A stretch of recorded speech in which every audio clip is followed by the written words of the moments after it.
গত 3 তারিখ রাতে আমরা তারাপীঠের উদ্দেশ্যে রওনা দিই। 4 তারিখ ভোরবেলা আমরা স্নান করে মা মায়ের পুজো পাঠের উদ্দেশ্যে মন্দিরের দিকে যাত্রা করি।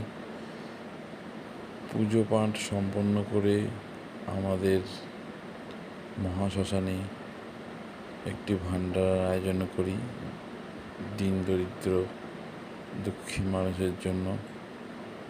সেটা সুসম্পন্ন করার পর তারাপীঠ মহাশ্মশানে একটি শান্তি শ্মশান যজ্ঞের আয়োজন করা হয়, যেটি আমার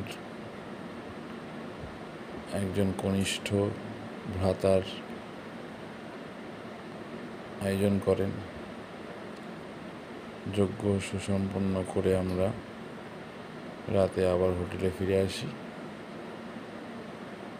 পরের দিন সকালে আবার নিজের বাড়ির গন্তব্যে